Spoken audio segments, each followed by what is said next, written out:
Bismillahirrahmanirrahim. Assalamualaikum warahmatullahi wabarakatuh. Subhanallahi wa bihamdi, subhanallahil azim, adada khalqihi wa ridha nafsihi wa zinata arsyihi wa midada kalimati. Asyhadu an la ilaha illallah wahdahu la syarikalah wa asyhadu anna Muhammadan abduhu wa rasuluh. Allahumma sholli wa sallim ala rasulillahil karim sayyidina wa syafi'ina wa maulana Muhammadin sallallahu alaihi wasallam wa ala alihi wa ashabihi wa man tabi'ahum bi ihsanin ila yaumiddin. Rabbi a'udzubika min hamazati syayatin wa a'udzubika rabbi ayyahdurun. Subhanaka la ilma lana illa ma 'allamtana innaka antal alimul hakim. La haula wala quwata illa billahil aliyyil azim. Ayah bunda, bapak ibu yang dirahmati Allah, sebelum kita mulai, mari kita awali dengan membaca 3 kali istighfar. Mudah-mudahan bacaan istighfar kita menggugurkan setiap dosa yang telah kita lakukan, menggugurkan setiap maksiat yang barangkali sudah kita lakukan, sehingga kita ingin di bulan Ramadan ini kembali kepada fitrah sebagai pribadi yang dicintai oleh Allah Subhanahu wa taala, sebagai pribadi yang bersih, dan insya Allah kelak di akhir Ramadan kita menjadi pribadi yang bertakwa. Amin ya rabbal alamin. Astaghfirullahaladzim. Astaghfirullahaladzim. Astaghfirullahaladzim. Ala hadhihi niyah wa kulli niyatin sholihah. Al-Fatihah. A'udzubillahi minasyaitonir rajim. Bismillahirrahmanirrahim. Alhamdulillahi rabbil alamin. Ar-Rahmanir-Rahim. Maliki yaumiddin. Iyyaka na'budu wa iyyaka nasta'in. Ihdinas siratal mustaqim. Siratal ladzina an'amta 'alaihim ghairil maghdubi 'alaihim waladdallin. Amin ya Allah ya rabbal alamin. Ayah bunda yang dirahmati Allah, bahagia, senang hari ini saya bisa hadir di tengah-tengah keluarga besar diaspora Indonesia yang ada di Amerika. Sedikit yang pertama mungkin introduction gitu ya, kenalan, karena barangkali di antara sekian bunda, ayah mungkin ada yang belum kenal. Kalau mungkin yang sering lihat di YouTube sih barangkali sudah ada gitu ya, sudah ngelihat. Jadi izinkan Ananda, nama saya Hilman Fauzi. Alhamdulillah usianya masih sangat-sangat belia barangkali begitu. Jadi masih sangat butuh dukungan dan support dari ayah bunda semua. Saya lahir 26 tahun yang lalu di sebuah kampung yang sangat jauh dari kota, tepatnya di kota Garut di daerah Jawa Barat. Di sini ada orang Jawa Barat? Oh banyak ya. Banyak banget ya. Jadi saya lahir di Jawa Barat dan memang alhamdulillah saya diberikan oleh Allah anugerah masa kecil yang mungkin lain dengan yang lain. Ayah saya wafat ketika saya kelas 2 SMP, kemudian ibunda saya wafat ketika saya kelas 1 SMA. Jadi memang saya besar dengan kondisi yatim piatu dari kecil. Jadi kalau kita tinggal di Bogor di Tazkiyah University, dan alhamdulillah kesibukan saya pun juga dosen di sana, dan sekaligus sekarang sering ngisi di Trans 7. Jadi kalau ayah bunda mungkin kayaknya pernah lihat di mana gitu ya. Walaupun wajahnya mirip Sahrul Gunawan barangkali gitu ya. Jadi saya rutinnya di Transmedia, ya di Trans 7, Transvision, di channelnya channel Khazanah. Jadi ada program mengaji dan mengkaji, dan alhamdulillah sudah selesai syuting untuk Ramadan, H-7 Ramadan. Jadi sekarang alhamdulillah 15 hari bisa hijrah, bisa pergi dari Indonesia, dan insya Allah mohon doa dari ayah bunda, mohon dukungannya, kita bisa solid, kita bisa semangat, sehat, bisa dakwah di Amerika. Amin ya Allah ya rabbal alamin. Itu mungkin perkenalan saya. Jadi saya Hilman Fauzi, silakan ayah bunda panggilnya mau Nak Hilman boleh, Dek Hilman boleh, Kang Hilman hayu, nggak jadi masalah gitu ya. Ya apapun lah boleh, yang penting harus tahu. Memang kalau Hilman tuh di Amerika namanya apa artinya ya? Anak bukit begitu ya. Hilman anak bukit ya, tapi mudah-mudahan dalam bahasa Arab Hilman tuh bagus Bu artinya. Hilman itu isim masdar dari fi'il madi, halima yahlamu hilmanan. Halima yahlamu hilmanan. Artinya halima itu lemah lembut, yahlamu itu melemah lembutkan, hilmanan itu sumber kelemah lembutan. Bagus gak Bu artinya? Bagus kan gitu ya. Tapi di English artinya jadi apa? Anak bukit begitu ya. Baik ayah bunda yang dirahmati Allah. Yang pertama yang harus kita awali dalam pertemuan kita kali ini adalah kita mengucap, ya boleh. Ini pertanyaan favorit Bu ya. Jadi hampir di setiap majelis taklim gitu ya, pertanyaannya sudah berkeluarga belum Ustadz? Alhamdulillah Bunda, saya sudah punya istri 1. Betul ya? Istri 1, anak saya juga baru 1, usianya setahun 9 bulan. Nah, mohon doa semoga ini menjadi rumah tangga yang sakinah mawaddah warahmah. Ini lebaran yang mungkin pertama saya harus berpisah dengan keluarga. Kalau umroh barangkali mungkin kan 10 hari gitu berpisahnya. Ini 21 hari kita di Amerika. Ya mudah-mudahan ini tantangan dakwah, tantangan perjuangan. Karena kalau kita bicara kisah, sedikit saya kisah ya Bu ya. Jadi dulu ketika Siti Hajar sedang mengurus Ismail ketika kecil, bayangkan itu kondisi Mekah itu tandusnya luar biasa. Pada kondisinya Ismail sedang kecil, jadi kira-kira usianya 4 tahun, 3 tahun lah kira-kira begitu. Kemudian satu ketika Allah Subhanahu wa taala memerintahkan kepada Nabi Ibrahim untuk hijrah dari kota Mekah. Kemudian Ibrahim berpamitan kepada istrinya Siti Hajar, wahai istriku Siti Hajar, aku akan berhijrah. Diceritakan ke Habasyah kalau cerita di sana. Aku akan berhijrah ke Habasyah, apakah engkau mengizinkan? Lihat bagaimana jawaban seorang istri solehah kepada seorang suaminya. Wahai Ibrahim suamiku, apakah permintaan hijrah ini permintaan dari Allah Subhanahu wa taala? Kemudian Nabi Ibrahim menjawab, wahai istriku, ya, ini adalah permintaan dari Allah Subhanahu wa taala. Jawaban seorang istri solehah perhatikan. Malaisa kunta, jikalau memang ini adalah jawaban dari Allah Subhanahu wa taala, jikalau ini adalah perintah dari Allah Subhanahu wa taala, antum ta'alilallah, maka engkau segeralah menuju Allah Subhanahu wa taala, jangan engkau hiraukan diriku, jangan engkau hiraukan keluargaku. Sampai kemudian Nabi Ibrahim berdoa kan, Rabbana hablana min azwajina wa dzurriyyatina qurrata a'yun waj'alna lil muttaqina. Jadi ketika ada perintah Allah, ketika ada niatan Allah, ketika ada maksud Allah, ketika ada visi Allah, ternyata apapun hambatannya, ternyata apapun godaannya, ternyata apapun tantangannya, ketika memang Allah tujuannya, jangan sampai engkau berpikir 2 kali. Maka segeralah engkau pergi, segeralah engkau hijrah. Maka tatkala itu Nabi Ibrahim pergi berhijrah, kemudian pas di waktu itu air kehabisan, kan gitu ceritanya. Air kehabisan. Maka Ismail menangis meronta-ronta luar biasa. Ibu, bapak, aku haus, aku pengen minum. Susunya Siti Hajar sudah pada kehabisan. Akhirnya apa yang terjadi? Siti Hajar luar biasa bolak-balik dari Sofa ke Marwah. Kan gitu. Ini hikmah dari sa'i barangkali gitu ya. Dari Sofa ke Marwah bolak-balik.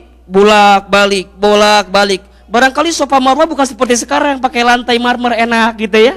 Ada kipasnya gitu. Bahkan di bawahnya ada AC-nya. Dulu padang tandus, padang pasir, gak kebayang sama kita. Nabi Ismail teriak menjerit-jerit nangis, ibu, ayah, aku haus. Apa yang terjadi? Wahai anakku Ismail, tunggu sebentar di samping Ka'bah. Kan gitu. Tunggu sebentar di samping Ka'bah. Aku akan mencarikan air.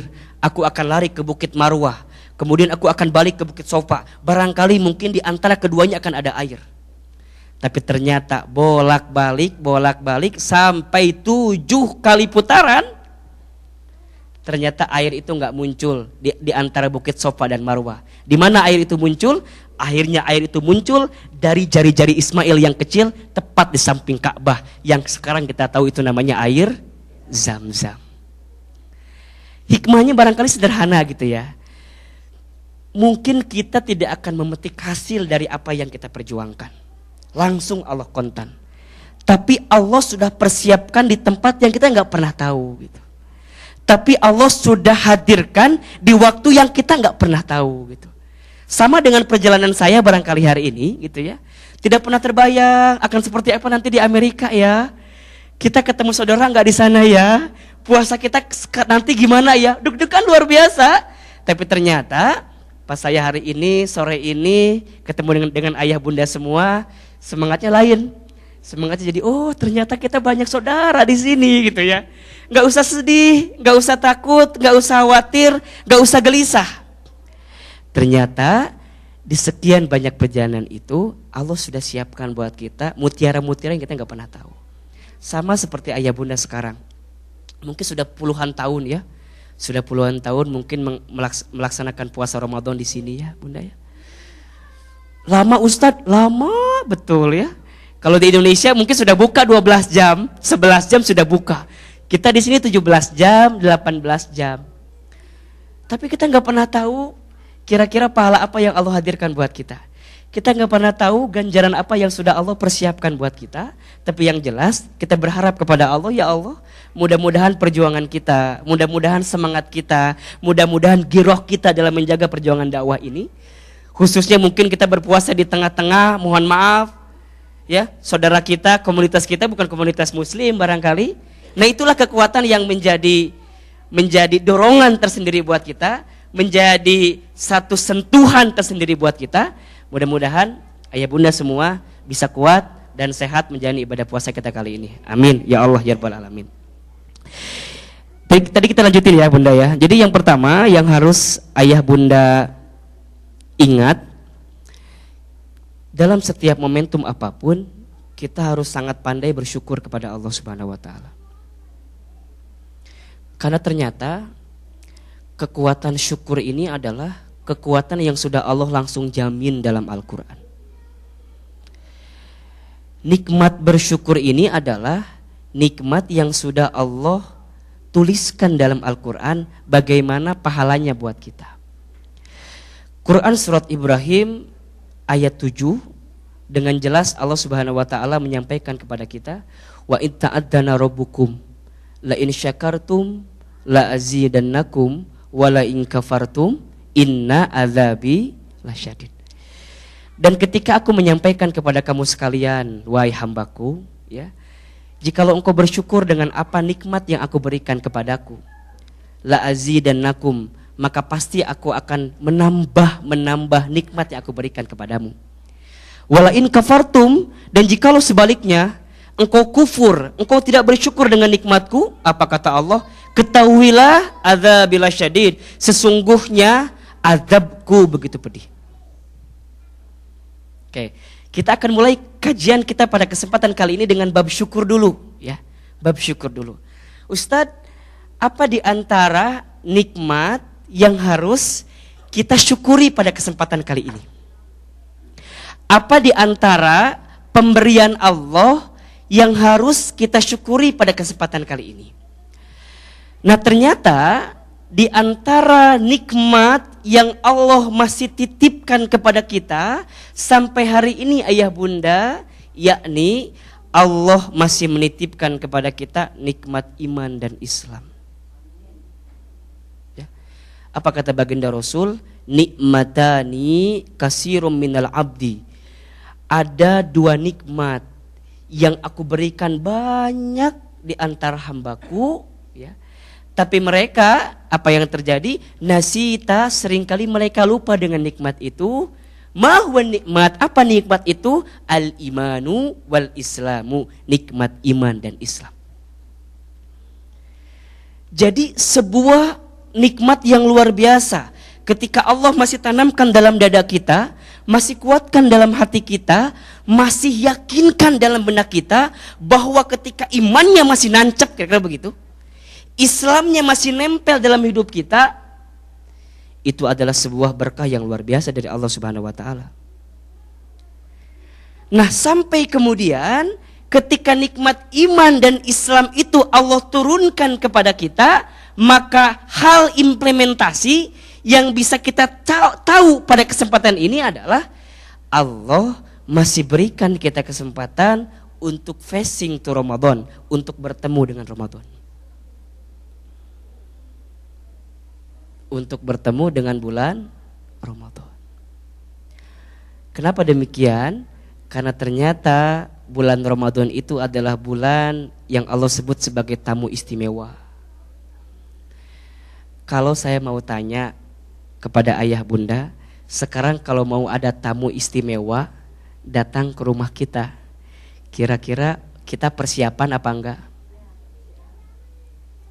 Ulangi pertanyaannya. Kalau sekarang mau ada tamu yang datang ke rumah kita, tamunya istimewa luar biasa. Dan tamu istimewa ini mau bawa oleh-oleh banyak, mau bawa souvenir banyak ke rumah kita. Kira-kira tamu istimewa yang akan datang ini kita akan siap-siap apa enggak?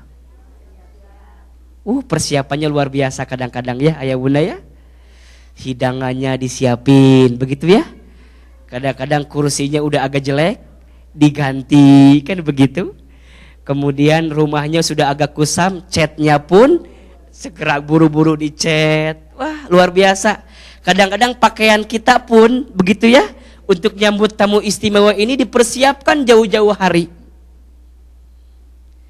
Percis ketika datang Ramadan, saya mau tanya kira-kira persiapan kita seistimewa Ramadan atau biasa saja? Ustadz, kita persiapan rendang gitu ya. Persiapan buka yang enak katanya kan gitu ya. Kadang-kadang hari pertama semua dimakan ya bunda ya. Gorengan ada gitu ya. Kolak siap, es pisang ijo hayu banyak gitu ya. Tapi ternyata bukan itu persiapan yang harus kita persiapkan menuju Ramadan itu ya. Ustadz, kenapa kita harus persiapan? Perhatikan, ini mungkin di antara salah satu ya. Hadis riwayat Tirmizi. Apa kata baginda Rasul? Idza jaa Ramadan, apabila ketika Ramadan datang kepada kamu sekalian, futihat abwabul jannah. Allah akan buka selebar-lebarnya pintu surga. Satu. Futihat abwabul jannah, maka akan dibuka pintu surga selebar-lebarnya. Saya mau tanya, bunda mau masuk surga? Mau kapan masuknya? Sekarang ya. Lihat, ketika Ramadan datang, pintu surga dibuka selebar-lebarnya. Saya yakin tidak ada di antara ayah bunda yang hari ini semangat ibadahnya, yang hari ini semangat syiarnya, yang hari ini semangat deketin Allahnya, kecuali ingin ketika waktu dunia ini habis, ketika kita menuju alam akhirat, kita oleh Allah dipersiapkan surga. Betul apa betul? Satu. Yang kedua, wa ghuliqat abwabun nar. Ketika pintu surga dibuka selebar-lebarnya, kemudian yang kedua, apa kata baginda Rasul? Wa ghuliqat abwabun nar. Kemudian Allah tutup serapat-rapatnya pintu neraka. Pintu surganya dibuka, pintu nerakanya ditutup. Dan yang terakhir, wasufidatis syayatin. Kemudian Allah akan belenggu untuk kita setiap hawa nafsu dalam diri kita. Idza jaa Ramadan, ketika Ramadan datang kepada kita. Maka luar biasa ketika Ramadan ini Allah anugerahkan kepada kita. Karena ayah bunda mohon maaf sekali, banyak di antara saudara kita, sahabat kita, kerabat kita, tetangga kita, dulu mungkin masih tahun lalu lah, gak usah jauh-jauh ya. Tahun lalu Ustadz masih bareng sama kita Ramadan. Masih ingat sholatnya di samping kita. Masih ingat sering tegur sapa dengan kita. Mohon maaf, Ramadan kali ini mereka sudah tidak lagi bersama dengan kita. Tahun lalu kita masih sempat bareng Ustadz. Masih bareng. ngerasain Ramadan hari ini? Banyak saudara kita yang tidak. Maka pertanyaannya, mungkinkah ini Ramadan yang terakhir buat kita, ayah bunda? Mungkinkah tahun depan kita nggak bertemu lagi dengan Ramadan? Kita tidak pernah ada yang tahu. Maka ketika kita memahami, ya, hadza siyamul muwaddi, ketika kita memahami hadza siyamul muwaddi, ini adalah Ramadan yang terakhir buat kita, maka insya Allah kita akan sesuai dengan apa yang baginda Rasul sampaikan kepada kita, idza shoma Ramadan imanan wahtisaban ghufirallahu ma taqaddama min danbi. Kita akan serius, kata baginda Rasul, barang siapa yang serius melaksanakan ibadah puasa di bulan Ramadan imanan dengan niat semata-mata karena iman kepada Allah, wahtisaban, serius yang dia minta hanya bagaimana Allah ridho dengan hidupnya, ghufirallahu ma taqaddama min danbi, maka niscaya pasti Allah akan mengampuni setiap dosa yang pernah dia lakukan sebelum-sebelumnya.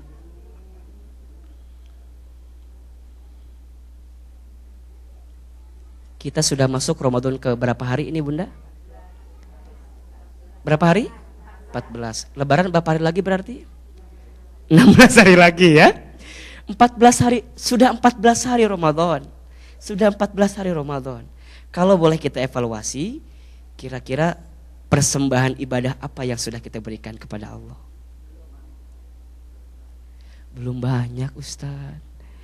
Kok bisa ketahuannya belum banyak? Simpel. Nah, kita akan kaji sedikit demi sedikit ya. Sebelum kita masuk kenapa belum banyak, sampai kemudian apa prestasi yang bisa kita persembahkan kepada Allah. Di awal izinkan saya kembali bercerita tentang dua orang sahabat. Ini hadisnya dalam hadis riwayat Ibnu Hibban. Nomornya saya agak lupa. Tapi hadisnya begini ceritanya. Jadi ada dua orang sahabat. Katakan dua orang sahabat ini si A dan si B. Si A dan si B ini ya masuk Islamnya bareng-bareng, ayah bunda. Ayah bunda, ayah bunda. Si A dan si B ini masuk Islamnya bareng-bareng. Tapi dalam skenario hidupnya, si A kemudian dia hidup, di masa hidupnya dia sempat ikut berperang dengan baginda Rasulullah SAW. Kemudian ketika berperang, dia wafat dalam perangnya. Berarti dia wafat dalam keadaan syahid. Ya, jihad di jalan Allah, kemudian dia wafat, berarti wafatnya dalam keadaan syahid. Sedangkan si B masuk Islamnya barengan dengan si A, kemudian si B ini ikut berperang dengan si A, tapi Allah tidak wafatkan dia dalam perang, tapi Allah wafatkan dia setahun kemudian. Setahun kemudian dari si A. Tepat di bulan Syawal wafatnya. Dan wafat dalam keadaan terlentang ketika tidur. Wafat dalam keadaan terlentang ketika tidur. Kalau saya mau tanya ya, logika kita yang sederhana, kira-kira yang akan masuk surga duluan si A apa si B? Ulangi ya. Ada si A. Si A ini ya wafat dalam keadaan syahid. Si B ya kemudian dia ikut berperang, tapi dia tidak wafat dalam keadaan syahid. Allah berikan dia kesempatan hidup setahun kemudian. Dan dia wafatnya dalam keadaan tidur terlentang. Logika kita manusia, kira-kira yang masuk surga duluan si A apa si B? Kira-kira ini si A apa si B? Si A wafatnya syahid, si B wafatnya biasa saja. Nah, itu jawaban sebenarnya gitu ya. Logika kita ayah bunda, mungkin kita akan menjawab si A yang masuk surga duluan. Kenapa Ustaz? Iyalah, si A ya, dia wafat dalam keadaan syahid, pasti masuk surga. Tetapi ayah bunda dikisahkan Abdullah bin Mas'ud, seorang sahabat baginda Rasulullah SAW yang juga dijanjikan masuk surga oleh Allah, dia bermimpi dalam tidurnya. Abdullah bin Mas'ud bermimpi dalam tidurnya. Apa yang dia mimpikan? Dalam mimpinya Abdullah bin Mas'ud, ternyata yang masuk surga duluan bukan si A, tapi ternyata si B. Lantas kemudian kaget Abdullah bin Mas'ud. Kok bisa sih si B duluan yang masuk surga? Padahal si A wafatnya duluan. Wafatnya dalam keadaan syahid. Harusnya si A dong yang masuk surga duluan. Tapi kenapa dalam mimpiku yang masuk surga duluan malah si B? Maka kemudian besoknya di waktu pagi hari, Abdullah bin Mas'ud datang kepada baginda Rasul bertanya tentang mimpinya. Ya Rasulullah, semalam aku mimpi dalam tidurku. Wahai Abdullah bin Mas'ud sahabatku, apa yang engkau mimpikan dalam tidurmu? Aku bermimpi ya Rasulullah tentang dua orang sahabat, si A dan si B. Yang si A itu wafatnya lebih duluan dan wafat dalam keadaan syahid. Sedangkan si B wafatnya setahun kemudian, wafatnya tidur telentang. Tapi dalam mimpiku ya Rasulullah, kenapa yang masuk surga duluan bukan si A, tapi kenapa si B yang wafatnya setahun kemudian dan wafatnya dalam keadaan tidur telentang? Kenapa ya Rasulullah? Kemudian Rasul bertanya, hal tasumu fi Ramadan? Apakah dia bertemu dengan Ramadan dan si B itu saum di bulan Ramadan, dia puasa di Ramadan? Kemudian Abdullah bin Mas'ud menjawab, na'am ya Rasulullah, iya ya Rasulullah. Hal imanan fi Ramadan? Apakah dia beriman ketika Ramadan? Na'am ya Rasulullah. Hal ibadah ya Ramadan? Apakah dia menghambakan diri ketika Ramadan? Na'am ya Rasulullah. Hal taqama fi Ramadan? Apakah dia bangkit ketika Ramadan? Dia salat ketika Ramadan? Dia serius ibadah ketika Ramadan? Na'am ya Rasulullah. Maka apa jawaban Rasulullah? Hadza limadza, ini yang membuat kenapa si B dakhalal jannah awalan. Kenapa si B masuk surga duluan? Ternyata si B oleh Allah diberi kesempatan bertemu dengan Ramadan. Si B oleh Allah diberikan anugerah, berkah, waktu untuk bertemu dengan Ramadan. Kemudian ketika Ramadan dia serius mendekatkan diri kepada Allah. Ketika Ramadan dia serius menghambakan diri kepada Allah. Ketika Ramadan dia berserah diri kepada Allah. Ketika Ramadan dia ibadah kepada Allah. Selesai Ramadan, di bulan Syawal dia wafat. Keadaannya masih bersih, keadaannya masih baik, keadaannya masih fitrah. Karena dia nabung ketika Ramadan barangkali. Dia saumnya lengkap, dia hatam Qur'annya rajin, dia sedekahnya gak pernah hitung-hitungan. Ini juga penting nih. Ini masalah sedekah juga penting nih. Mohon maaf, kalau saya sering di beberapa majelis taklim di Jakarta, jadi sebelum atau sesudah kita ngaji itu kita sedekah. Nah, nanti kita coba gitu ya Bunda ya. Ini mumpung Ramadan gitu ya, kita akan coba begitu ya. Kenapa? Karena ternyata setiap tabungan ketika kita Ramadan, hatta kita oleh Allah disampaikan 60 tahun barangkali usianya. Mohon maaf, kita nggak pernah tahu apakah 60 tahun itu bermanfaat atau tidak. Ya, padahal Allah berjanji dalam Al-Asr kepada kita, wal asri, demi waktu kata Allah, ya kan gitu. Innal insana lafi, wahai manusia ketahuilah, demi waktu, demi masa, demi usia yang aku berikan kepadamu. Innal insana, kalau kamu tahu wahai hambaku kata Allah, kalau kamu tahu wahai manusia, lafi, perhatikan, lam harfun nafi, fi harfu jar. Dalam ilmu nahwu, kalau ada dua huruf penyambung yang disatukan dalam satu kalimat, berarti menunjukkan kalimat ini penegasan dari Allah. Ulangi ya. Wal asri, demi waktumu, demi usiamu, demi masamu, demi jatah hidupmu, demi aktivitasmu, demi kesibukanmu, demi urusanmu. Kata Allah, innal insana, sesungguhnya manusia itu lafi, benar-benar, sungguh, gitu kata Allah. Kira-kira begitu. Husrin, dalam kerugian. Coba ayah bunda, kalau ternyata waktu yang Allah berikan kepada kita ini ternyata bikin rugi, kita mau minta sama Allah waktu kita panjang atau pendek? Kalau kita tahu waktu kita rugi, kita minta sama Allah mending panjang mending pendek? Ya mending pendek. Rugi. Ulangi pertanyaannya ya. Kalau kita tahu ternyata waktu yang Allah berikan kita ini ya, yang diberikan kepada kita bikin kita rugi, kita minta sama Allah waktunya panjang apa pendek? Ya mending pendek ya Allah. Kenapa? Karena rugi. Semakin banyak waktu, semakin banyak masa, semakin panjang usia kita, rugi bunda, rugi. Rugi ayah. Tapi apa kata Allah? Ada kok yang gak rugi katanya. Ada orang yang gak rugi, ada di antara hambaku yang gak rugi, ada di antara hamba, ayah, bunda yang kata Allah tidak rugi aku berikan waktu. Siapa dia? Illalladzina amanu wa amilus solihat wa tawasau bil haqq wa Ada yang gak rugi Ustadz, ayah, bunda, ada yang gak rugi. Siapa yang gak rugi itu?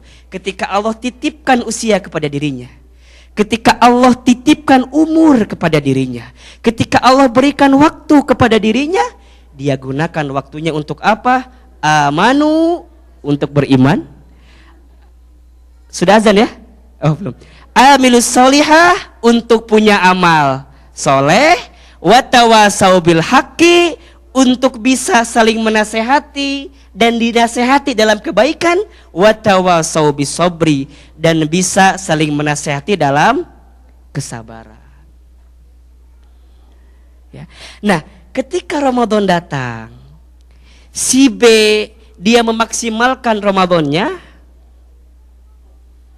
kemudian dia masuk surga duluan. Ayah bunda, tadi saya sampaikan di awal, bisa jadi ini Ramadan yang terakhir buat kita. Tidak ada yang pernah tahu apakah Ramadan tahun depan kita ketemu lagi atau tidak. Nah, maka pertanyaan saya, kira-kira kita mau nggak meraih Ramadan yang berkualitas bunda? Ayah, mau nggak kita mendapatkan Ramadan yang berkualitas? Oke, maka izinkan saya selama 3 hari ke depan, insya Allah menemani ayah bunda di sini. Boleh apa boleh? Benar boleh. Nggak akan disuruh pulang. Maka sekali lagi izinkan ayah bunda selama 3 hari ke depan, mungkin mudah-mudahan sampai hari Kamis saya ada di sini. Kita akan ngaji bareng-bareng, kita akan belajar bareng-bareng bagaimana caranya meraih Ramadan yang berkualitas. Jangan sampai Ramadan kita yang hari ini tidak berkualitas dengan Ramadan yang sebelumnya. Mau apa mau? Boleh? Diizinkan? Masih semangat? Kalau masih semangat, sebentar lagi kita berbuka puasa. Insya Allah kita akan lanjutkan kajian-kajian selanjutnya. Mudah-mudahan hari ini bermanfaat. Sebelum kita akhiri, mari sama-sama kita tutup dengan doa kafaratul majlis. Subhanakallahumma wa bihamdika asyhadu an la ilaha illa anta astaghfiruka wa atubu ilaik. Doa ketika berbuka puasa itu mustajab, luar biasa. Maka mudah-mudahan siapapun di antara ayah bunda yang hari ini punya lagi sakit, segala Allah sembuhkan dari penyakitnya. Siapapun di antara ayah bunda yang hari ini sedang punya kesulitan, Allah hadirkan jalan keluarnya. Al-Fatihah. Alhamdulillahirabbil alamin. Iyyaka na'budu wa iyyaka nasta'in. Billahi taufiq wal hidayah. Assalamualaikum warahmatullahi wabarakatuh.